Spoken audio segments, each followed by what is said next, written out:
ਭਗਵੰਤ ਮਾਨ ਸਾਹਿਬ ਨੇ ਉਹ ਕਹਿੰਦੇ ਨੇ ਕਿ ਮੈਨੂੰ ਬਸ 13 ਹੱਥ ਦੇ ਦਿਓ, ਫਿਰ ਦੇਖਿਓ ਮੈਂ ਕਿਸ ਤਰੀਕੇ ਦੇ ਨਾਲ ਪੰਜਾਬ ਦੀ ਨੁਹਾਰ ਬਦਲਦਾ। ਪਰ ਬਹੁਤ ਸਾਰੇ ਲੋਕ ਤਾਂ ਟਿੱਪਣੀ ਇਹ ਵੀ ਕਰਦੇ ਨੇ ਕਿ ਤੁਹਾਨੂੰ ਪਹਿਲਾਂ 92 ਹੱਥ ਦਿੱਤੇ ਸੀ, ਉਹ ਕਿੱਥੇ ਗਏ। ਭਗਵੰਤ ਮਾਨ ਜੀ ਤਾਂ ਜਿੱਦਾਂ ਨਾ ਪਹਿਲਾਂ ਸਟਿੱਕਾਂ ਕਰਦੇ ਹੁੰਦੇ ਸੀਗੇ, ਨਾਟਕ ਕਰਦੇ ਹੁੰਦੇ ਸੀ, ਉਹ ਹੁਣ ਵੀ ਸਿਆਸਤ ਵਿੱਚ ਵੀ ਨਾਟਕ ਕਰਦੇ ਆ।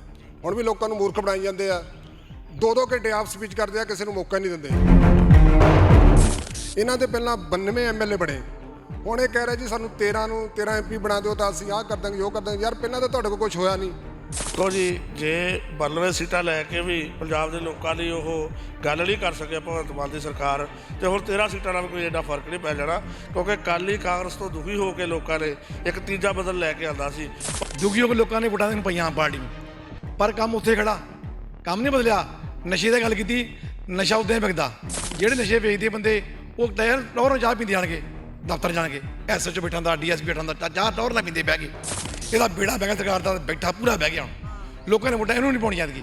ਲੱਗਦਾ ਫਿਰ ਇਸ ਹਿਸਾਬ ਨਾਲ ਜੇ 5 ਸਾਲ ਸਰਕਾਰ ਚੱਲ ਜਾਂਦੀ ਹੈ ਤਾਂ ਪੰਜਾਬ ਨੂੰ ਕਿੱਥੇ ਖੜਾ ਦੇਖਦੇ ਫਿਰ ਆਉਣ ਵਾਲੇ 5 ਮੈਂ ਕਹਿੰਦਾ ਪੰਜਾਬ ਦਾ ਬੇੜਾ ਬਹਿਣਾ ਮਾੜਾ ਮੋਟਾ ਹੈਗਾ। ਪੰਜਾਬ 'ਚ ਬੇੜਾ ਬਿਠਾਤਾ ਨੇ ਭਗਵੰਤ ਮਾਨ ਨੇ, ਪਰ ਗੱਲਾਂ ਹੀ ਲਾਓ ਜੋ ਮਰਜੀ। ਕਰਜ਼ਾ ਪੰਜਾਬ ਦੇ ਸਿਰ ਚਾੜੇ ਜਾ ਰਿਹਾ। ਇੱਕ ਦਿਨ ਸਾਨੂੰ ਲੱਗਦਾ ਕਿ ਪੰਜਾਬ ਦਾ ਵੀ ਹਾਲ ਜਿਹੜਾ ਪਾਕਿਸਤਾਨ ਵਰਗਾ ਹੋ ਜਾਣਾ, ਜਿੱਦਾਂ ਦੇ ਹਾਲਾਤ ਰਾਉਂਡ ਦੇ ਵਿੱਚ ਆਪਾਂ ਸਾਰਿਆਂ ਤੋਂ ਥੋੜੀ ਗੱਲਬਾਤ ਦੇ ਵਿੱਚ ਇਹ ਜਾਣਨ ਦੀ ਕੋਸ਼ਿਸ਼ ਕਰਾਂਗੇ। 2 ਸਾਲ ਹੋ ਚੁੱਕੇ ਨੇ ਆਮ ਆਦਮੀ ਪਾਰਟੀ ਨੂੰ ਸਰਕਾਰ ਦੇ ਵਿੱਚ ਆਇਆ ਹੋਇਆ, ਪੰਜਾਬ 'ਚ ਸੱਤਾ 'ਚ ਆਇਆ ਹੋਇਆ। ਉਹਨਾਂ ਦੀ ਕਾਰਗੁਜ਼ਾਰੀ ਨੂੰ ਕਿਵੇਂ ਦੇਖਦੇ ਨੇ ਇਹ ਜਿਹੜੇ ਲੋਕ ਨੇ, ਕਿਰਤੀ ਕਿਸਾਨ ਜਿਹੜੇ ਨੇ, ਮਜ਼ਦੂਰ ਨੇ, ਇਹਨਾਂ ਨੂੰ ਕੀ ਲੱਗਦਾ ਕਿ ਉਹਨਾਂ ਨੇ 2 ਸਾਲ 'ਚ ਇਹੋ ਜਿਹੇ ਕਿਹੜੇ ਕੰਮ ਕੀਤੇ ਨੇ ਜਿਹਦੇ ਕਰਕੇ ਉਹ ਦਾਅਵਾ ਕਰ ਰਹੇ ਨੇ ਕਿ ਅਸੀਂ ਐਤਕੀ 13-0 ਕਰ ਦੇਣਾ। ਜਿਹੜੇ ਭਗਵੰਤ ਮਾਨ ਸਾਹਿਬ ਨੇ ਉਹ ਕਹਿੰਦੇ ਨੇ ਕਿ ਮੈਨੂੰ ਬਸ 13 ਹੱਥ ਦੇ ਦਿਓ, ਫਿਰ ਦੇਖਿਓ ਮੈਂ ਕਿਸ ਤਰੀਕੇ ਦੇ ਨਾਲ ਪੰਜਾਬ ਦੀ ਨੁਹਾਰ ਬਦਲਦਾ। ਪਰ ਬਹੁਤ ਸਾਰੇ ਲੋਕ ਤਾਂ ਟਿੱਪਣੀ ਇਹ ਵੀ ਕਰਦੇ ਨੇ ਕਿ ਤੁਹਾਨੂੰ ਪਹਿਲਾਂ 92 ਹੱਥ ਦਿੱਤੇ ਸੀ, ਉਹ ਕਿੱਥੇ ਗਏ, ਉਹ ਕਿਉਂ ਨਹੀਂ ਬੋਲ ਰਹੇ। ਸੋ ਇੱਧਰ ਬਾਈ ਹੁਣਾਂ ਦੇ ਨਾਲ ਗੱਲ ਕਰਦੇ ਆ। ਬਾਈ, 2 ਸਾਲ ਹੋ ਗਏ ਪੰਜਾਬ ਦੇ ਵਿੱਚ ਆਮ ਆਦਮੀ ਪਾਰਟੀ ਦੀ ਸਰਕਾਰ ਆਇਆ ਹੋਇਆ, ਇਹਦਾ ਮੁਲਾਂਕਣ ਕਰਕੇ ਤੁਸੀਂ ਕੀ ਸਿੱਟਾ ਕੱਢਿਆ ਵੀ ਕਿੱਦਾਂ ਦੀ ਰਹੀ ਹੈ ਇਹ ਸਰਕਾਰ? ਜਾਂ ਜੇ ਇਹ ਕਹਿਣ ਵੀ ਸਾਡੇ MP ਨੂੰ ਜਿਤਾਓ, ਅਸੀਂ ਪਵਨ ਕੁਮਾਰ ਟੀਨੂ ਨੂੰ ਅਕਾਲੀ ਦਲ ਚੋਂ ਲਿਆ ਕੇ ਟਿਕਟ ਦਿੱਤੀ ਹੈ, ਜਾਂ ਫਿਰ ਹੋਰ ਵੱਖ-ਵੱਖ ਜਗ੍ਹਾ ਤੇ ਜਿਹੜੇ ਵੀ ਖੜੇ ਕੀਤੇ ਨੇ, ਤਾਂ ਕੀ ਲੱਗਦਾ ਕੀ ਬਣੂਗਾ ਫਿਰ ਆਮ ਆਦਮੀ ਪਾਰਟੀ ਦੇ 2 ਸਾਲਾਂ? ਇਹ ਸਰਕਾਰ ਜਿਹੜੀ ਹੈ ਬਿਲਕੁਲ ਪੂਰੀ ਤਰ੍ਹਾਂ ਫੇਲ ਹੋ ਚੁੱਕੀ ਆ। ਇਹਦਾ ਕੋਈ ਭਗਵੰਤ ਮਾਨ ਜੀ ਤਾਂ ਜਿੱਦਾਂ ਨਾ ਪਹਿਲਾਂ ਸਟਿੱਕਾਂ ਕਰਦੇ ਹੁੰਦੇ ਸੀਗੇ, ਨਾਟਕ ਕਰਦੇ ਹੁੰਦੇ ਸੀ, ਉਹ ਹੁਣ ਵੀ ਸਿਆਸਤ ਵਿੱਚ ਵੀ ਨਾਟਕ ਕਰਦੇ ਆ। ਹੁਣ ਵੀ ਲੋਕਾਂ ਨੂੰ ਮੂਰਖ ਬਣਾਈ ਜਾਂਦੇ ਆ। 2-2 ਘੰਟੇ ਆਪ ਸਪੀਚ ਕਰਦੇ ਆ, ਕਿਸੇ ਨੂੰ ਮੌਕਾ ਨਹੀਂ ਦਿੰਦੇ। ਜਦ ਕਿ ਜਿਹੜਾ ਮੁੱਖ ਮੰਤਰੀ ਆ ਉਹਨੂੰ ਕਮ ਸੇ ਕਮ 10-15 ਮਿੰਟ ਸਪੀਚ ਕਰੋ, ਦੂਜਿਆਂ ਨੂੰ ਮੌਕਾ ਦਿਓ। ਇਹਨਾਂ ਦੇ ਪਹਿਲਾਂ 92 MLA ਬਣੇ, ਹੁਣ ਇਹ ਕਹਿ ਰਿਹਾ ਜੀ ਸਾਨੂੰ 13 MP ਬਣਾ ਦਿਓ ਤਾਂ ਅਸੀਂ ਆਹ ਕਰ ਦਾਂਗੇ, ਉਹ ਕਰ ਦਾਂਗੇ। ਯਾਰ ਪਹਿਲਾਂ ਤਾਂ ਤੁਹਾਡੇ ਕੋਲ ਕੁਝ ਹੋਇਆ ਨਹੀਂ। ਇਹਨਾਂ ਨੇ ਬਦਲਾਅ ਸਿਰਫ ਇੱਕੋ ਕੀਤਾ ਕਿ ਜਿਹੜਾ ਮੰਤਰੀ ਇਹਨਾਂ ਨੇ 2-2 ਵਿਆਹ ਕਰਾ ਲਏ ਹਾਂਜੀ। ਤੇ ਮੁੱਖ ਮੰਤਰੀ ਸਾਹਿਬ ਨੇ 50 ਸਾਲ ਦੀ ਉਮਰ ਦੇ ਵਿੱਚ ਉਹ ਬੀਬੀ ਵਿਚਾਰੀ ਮੇਰੇ ਕੋਲ 32 ਸਾਲ ਦੀ ਆ, ਉਹਨਾਂ ਨਾਲ ਵਿਆਹ ਕਰਾ ਲਿਆ। ਜਦ ਕਿ ਇਹਨਾਂ ਦੇ ਬੱਚੇ ਜਵਾਨ ਆ, ਇਹਨਾਂ ਦੇ ਬੱਚੇ ਆਪ ਵਿਆਹੁਣ ਵਾਲੇ ਆ। ਇਹਨਾਂ ਨੇ ਤਾਂ ਆਪਣਾ ਬਦਲਾਅ ਕੀਤਾ, ਹੋਰ ਕਿਸੇ ਦਾ ਬਦਲਾਅ ਨਹੀਂ ਕੀਤਾ। ਜਦ ਕਿ ਲੋਕਾਂ ਨੇ ਇਹਨਾਂ ਨੂੰ ਵੋਟ ਇਸ ਕਰਕੇ ਪਾਈ ਸੀ ਕਿ ਲੋਕ ਦੂਜੀਆਂ ਪਾਰਟੀਆਂ ਤੋਂ ਖਫਾ ਹੋ ਚੁੱਕੇ ਸੀ। ਉਹਨਾਂ ਨੇ ਕਿਹਾ ਚਲੋ ਯਾਰ ਬਦਲਾਅ ਕਰਕੇ ਦੇਖ ਲਓ, ਤੀਜਾ ਬਦਲਾਅ ਲਿਆਓ। ਇਹਨਾਂ ਨੇ ਤੀਜਾ ਬਦਲਾਅ ਲੋਕਾਂ ਨੂੰ ਭਰੋਸੇ ਵਿੱਚ ਲੈ ਕੇ ਤੀਜਾ ਬਦਲਾਅ ਕਰ ਦਿੱਤਾ। ਹੁਣ ਲੋਕੀ ਇਹਨਾਂ ਨੂੰ ਮੂੰਹ ਨਹੀਂ ਲਾਉਣਗੇ। ਇਹ ਕਿਸੇ ਪਿੰਡ ਵਿੱਚ ਵੀ ਜਾਂਦੇ ਆ, ਇਹਨਾਂ ਨੂੰ ਸਵਾਲ ਪੁੱਛੇ ਜਾਂਦੇ ਆ ਕਿ ਤੁਸੀਂ ਯਾਰ ਤੁਹਾਡਾ 1000 ਰੁਪਈਆ ਰਸੋਈ ਵਾਲਾ ਕਿੱਥੇ ਆ, ਬਾਕੀ ਤੁਹਾਡੇ ਜਿਹੜੇ ਤੁਸੀਂ ਵਾਅਦੇ ਕੀਤੇ ਆ, ਜਿੱਦਾਂ ਨਸ਼ਾ ਬੰਦ ਕਰ ਦਿਆਂਗੇ 1 ਹਫ਼ਤੇ ਦੇ ਵਿੱਚ। ਇੱਕ ਬੀਬਾ ਅਨਮੋਲ ਗਗਨ ਮਾਨ, ਉਹ ਕਹਿੰਦੀ ਜੀ ਮੈਂ 5 ਮਿੰਟ ਦੇ ਵਿੱਚ ਤੁਹਾਨੂੰ MSP ਦੇ ਦੇਣੀ ਆ। ਲੋਕ ਇਹਨਾਂ ਨੂੰ ਸਵਾਲ ਕਰਦੇ ਆ ਤੇ ਇਹਨਾਂ ਕੋਲ ਸਵਾਲਾਂ ਦੇ ਜਵਾਬ ਹੈ ਨਹੀਂ। ਇਸ ਕਰਕੇ ਇਹ ਤਾਂ ਪਿੰਡਾਂ ਵਿੱਚ ਜਾਣ ਨਾ, ਕਿਉਂਕਿ ਇਹਨਾਂ ਦਾ ਬਹੁਤ ਬੁਰਾ ਹਾਲ ਆ। ਅਸੀਂ ਦੇਖਦੇ ਹਾਂ ਰੋਜ਼ ਸੋਸ਼ਲ ਮੀਡੀਆ ਤੇ ਤੁਹਾਡੇ ਮਾਧਿਅਮ ਰਾਹੀਂ ਕਿ ਜਿੱਥੇ ਵੀ ਇਹ ਵੋਟਾਂ ਮੰਗਣ ਜਾਂਦੇ ਇਹਨਾਂ ਦਾ ਬਹੁਤ ਬੁਰਾ ਹਾਲ ਆ। ਲੋਕੀ ਇਹਨਾਂ ਕੋਲ ਜਵਾਬ ਮੰਗਦੇ ਆ, ਇਹਨਾਂ ਕੋਲ ਜਵਾਬ ਹੈ ਨਹੀਂ ਆ, ਕਿਉਂਕਿ ਜਿਹੜੀ ਇਹ ਸਰਕਾਰ ਆ ਬਿਲਕੁਲ ਫੇਲ ਹੋ ਚੁੱਕੀ ਆ। ਆਉਣ ਵਾਲੇ ਸਮੇਂ ਵਿੱਚ ਇਹ ਵੋਟਾਂ ਦੀ ਆਸ ਨਾ ਰੱਖਣ। ਜੀ ਬਹੁਤ ਧੰਨਵਾਦ ਭਾਈ ਸਾਹਿਬ। ਤੁਸੀਂ ਕੀ ਕਹਿਣਾ ਚਾਹੋਗੇ? 2 ਸਾਲ ਦਾ ਸਮਾਂ ਹੋ ਗਿਆ, ਘੱਟ ਤੋਂ ਘੱਟ ਸ਼ਬਦਾਂ ਦੇ ਵਿੱਚ ਕੀ ਕਹਿਣਾ ਚਾਹੋਗੇ? 2 ਸਾਲ ਦੇ ਕਾਰਗੁਜ਼ਾਰੀ ਨਾਲ ਸੰਤੁਸ਼ਟ ਹੋ? ਜੇ 13-0 ਕਰਨ ਦੀ ਇਹ ਗੱਲ ਕਰਦੇ ਨੇ, 13-0 ਹੋ ਜੂਗੀ ਐਤਕੀ ਲੱਗਦਾ? ਦੇਖੋ ਜੀ, ਜੇ 92 ਸੀਟਾਂ ਲੈ ਕੇ ਵੀ ਪੰਜਾਬ ਦੇ ਲੋਕਾਂ ਲਈ ਉਹ ਗੱਲ ਨਹੀਂ ਕਰ ਸਕਿਆ ਭਗਵੰਤ ਮਾਨ ਦੀ ਸਰਕਾਰ, ਤੇ ਹੁਣ 13 ਸੀਟਾਂ ਨਾਲ ਕੋਈ ਐਡਾ ਫਰਕ ਨਹੀਂ ਪੈ ਜਾਣਾ, ਕਿਉਂਕਿ ਕੱਲ੍ਹ ਹੀ ਕਾਂਗਰਸ ਤੋਂ ਦੁਖੀ ਹੋ ਕੇ ਲੋਕਾਂ ਨੇ ਇੱਕ ਤੀਜਾ ਬਦਲ ਲੈ ਕੇ ਆਂਦਾ ਸੀ। ਪਰ ਉਸ ਤੀਜੇ ਬਦਲ ਨੇ ਜਿਹੜਾ ਲੋਕਾਂ ਦਾ ਪੱਠਾ ਬਿਠਾ ਦਿੱਤਾ। ਅੱਜ ਨੌਜਵਾਨ ਜਿਹੜਾ ਬੇਰੁਜ਼ਗਾਰ ਹੋਇਆ ਫਿਰਦਾ, ਅੱਜ ਮਜ਼ਦੂਰ ਜਿਹੜਾ ਆ ਉਹਦੀ ਮਹਿੰਗਾਈ ਦੇ ਲੱਕ ਤੋੜ ਕੇ ਰੱਖ ਦਿੱਤਾ। ਅੱਜ ਮਨਰੇਗਾ ਦੇ ਜਿਹੜੇ ਵਿੱਚ ਆ ਉਹਨਾਂ ਨੂੰ ਕੋਈ ਕੰਮ ਨਹੀਂ ਮਿਲ ਰਿਹਾ। ਮਨਰੇਗਾ ਮਜ਼ਦੂਰਾਂ ਨੂੰ ਵਿਚਾਰੇ ਪਿੰਡਾਂ ਦੇ ਵਿੱਚ ਵਿਹਲੇ ਬੈਠੇ ਆ ਲੋਕ। ਅੱਜ ਜਿਹੜਾ ਕਿਸਾਨ ਆ ਉਹ ਜਿਹੜਾ ਆਪਣੇ ਹੱਕਾਂ ਲਈ ਬਾਰਡਰਾਂ 'ਤੇ ਡਾਂਗਾ ਖਾ ਰਿਹਾ, ਔਰ 92 ਦੇ 92 ਜਿਹੜੇ MLA ਆ ਇਹਨਾਂ ਦੇ ਉਹ ਮੂੰਹ 'ਤੇ ਹੱਥ ਰੱਖ ਕੇ ਬੈਠੇ ਆ, ਉਹ ਕੋਈ ਬੋਲਣ ਲਈ ਤਿਆਰ ਨਹੀਂ ਹੈ। ਇਸ ਕਰਕੇ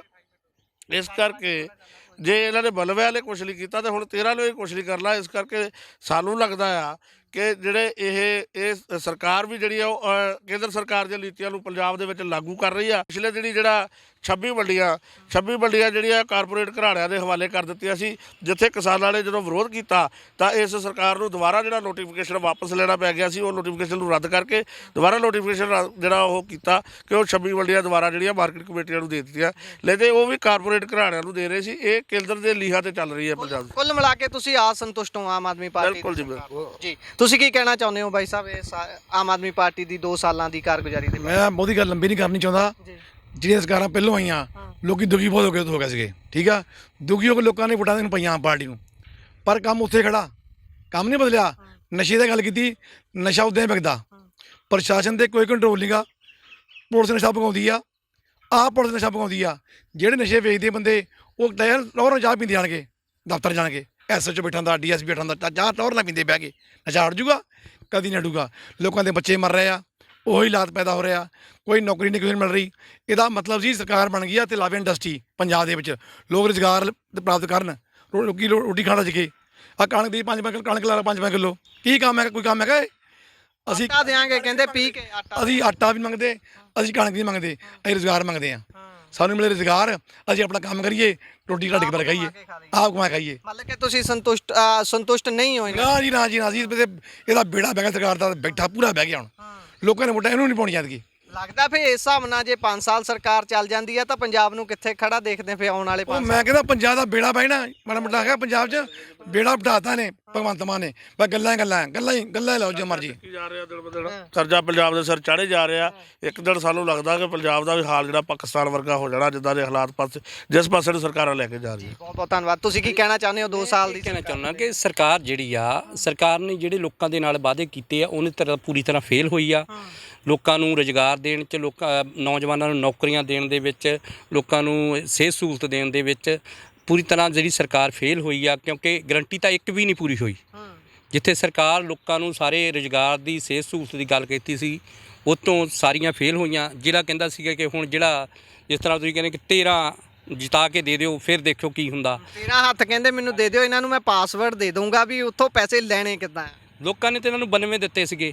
ਉਹ ਤਾਂ ਉਹੀ ਤਾਂ ਪੁੱਛਣ ਜਾਂਦੇ ਆ ਲੋਕ ਇਹਨਾਂ ਨੂੰ ਪਿੰਡਾਂ ਦੇ ਵਿੱਚ। ਪਿੰਡਾਂ 'ਚ ਕਿਉਂ ਇਹਨਾਂ ਨੂੰ ਲੋਕੀ ਇਹਨਾਂ ਨੂੰ ਘੇਰਦੇ ਆ ਵੀ ਸਾਡੇ ਸਵਾਲਾਂ ਦੇ ਜਵਾਬ ਦਿਓ, ਪਰ ਇਹ ਕਿਉਂ ਕੋਈ ਹੁਣ ਲੋਕਾਂ ਦੇ ਸਵਾਲਾਂ ਦਾ ਜਵਾਬ ਹੈ ਨਹੀਂਗਾ। ਇਸ ਕਰਕੇ ਜਿਹੜਾ ਆ ਲੋਕ ਸੜਕਾਂ ਦੇ ਉੱਤੇ ਆਪਣੇ ਜਿਹੜੇ ਸਵਾਲਾਂ ਦੇ ਜਵਾਬ ਲੱਭਦੇ ਫਿਰਦੇ ਆ। ਜਿੱਥੇ ਵੀ ਜਾਣਗੇ ਇਹਨਾਂ ਦਾ ਉਹੀ ਜਿਹੜਾ ਆ। ਮਤਲਬ ਕਿ ਤੁਸੀਂ ਅਸੰਤੁਸ਼ਟ ਹੋ ਆਮ ਆਦਮੀ ਪਾਰਟੀ ਦੇ? ਨਹੀਂ ਜੀ, ਨਹੀਂ, ਸੰਤੁਸ਼ਟ ਨਹੀਂ ਹੋ? ਨਹੀਂ ਜੀ, ਅਸੀਂ ਨਹੀਂ। ਬਹੁਤ ਬਹੁਤ ਧੰਨਵਾਦ। ਸੋ ਇਹ ਸਾਰੇ ਮਹਿਤਪੁਰ ਇਲਾਕੇ ਦੇ ਕਿਸਾਨ ਨੇ, ਮਜ਼ਦੂਰ ਨੇ, ਜਥੇਬੰਦੀਆਂ ਤੋਂ ਸੰਬੰਧ ਰੱਖਦੇ ਨੇ। ਇਹਨਾਂ ਨੇ ਚਾਨਣਾ ਪਾਇਆ ਕਿ ਕਿਸ ਤਰੀਕੇ ਦੇ ਨਾਲ ਇਹਨਾਂ ਨੇ ਸਿਰਫ ਸਵਾਲ ਪੁੱਛਣ ਦਾ ਜਿਹੜਾ ਪ੍ਰਬੰਧ ਕੀਤਾ ਸੀ ਕਿ ਕਿਸੇ ਤਰੀਕੇ ਆਮ ਆਦਮੀ ਪਾਰਟੀ ਜਾਂ ਫਿਰ ਭਾਜਪਾ ਵਾਲੇ ਜਿਹੜੇ ਵੀ ਆਉਂਦੇ ਨੇ ਉਹਨਾਂ ਨੂੰ ਸਵਾਲ ਕੀਤੇ ਜਾਣ, ਸੱਭਿਅਕ ਭਾਸ਼ਾ 'ਚ ਸਵਾਲ ਹੋਣੇ ਹੁੰਦੇ ਨੇ। ਇਸੇ ਤਰੀਕੇ ਨਾਲ ਇਹਨਾਂ ਨੇ ਭਾਜਪਾ ਤੋਂ ਖੜੇ ਕੀਤੇ ਗਏ ਸੁਸ਼ੀਲ ਰਿੰਕੂ ਹੁਣਾਂ ਨੂੰ ਸਵਾਲ ਕਰਨੇ ਸੀ, ਪਰ ਉਹਨਾਂ ਨੇ ਸਵਾਲਾਂ ਦਾ ਜਵਾਬ ਨਾ ਦਿੰਦੇ ਹੋਏ ਇੱਕ ਨਵੀਂ ਕਹਾਣੀ ਛੇੜ ਦਿੱਤੀ। ਕਿਸਾਨਾਂ ਨੂੰ ਗੁੰਡੇ ਕਹਿ ਦਿੱਤਾ, ਕਿਸਾਨਾਂ ਨੂੰ ਦਲਿਤਾਂ ਦੇ, ਮਜ਼ਦੂਰਾਂ ਦੇ ਖਿਲਾਫ ਖੜੇ ਕਰਨ ਦੀ ਕੋਸ਼ਿਸ਼ ਕੀਤੀ। ਬਹੁਤ ਤਰਸਯੋਗ ਹਾਲਤ ਨਜ਼ਰ ਆਉਂਦੀ ਹੈ ਤੇ ਬਹੁਤ ਇਸ ਚੀਜ਼ ਨੂੰ ਲੈ ਕੇ ਅਜੀਬ ਜਿਹੀ ਕਿਸਮ ਦੀ ਜਦੋਂ ਸਥਿਤੀ ਬਣ ਜਾਂਦੀ ਹੈ, ਸੋਚਣ ਲਈ ਹੈਰਾਨ ਵੀ ਹੋ ਜਾਂਦੇ ਨੇ ਜਦੋਂ ਬੁੱਧੀਜੀਵੀ ਗੱਲ ਕਰਦੇ ਨੇ ਕਿ ਕਿਹਨਾਂ ਗੱਲਾਂ ਤੇ ਲੋਕਾਂ ਨੂੰ ਗੱਲ ਕਰਨੀ ਚਾਹੀਦੀ ਹੈ ਤੇ ਇਹ ਲੋਕ ਇਹੋ ਜਿਹੇ ਬਿਆਨ ਦੇ ਕੇ ਕਿਹੋ ਜਿਹੀ ਚਰਚਾ ਛੇੜ ਦਿੰਦੇ ਨੇ।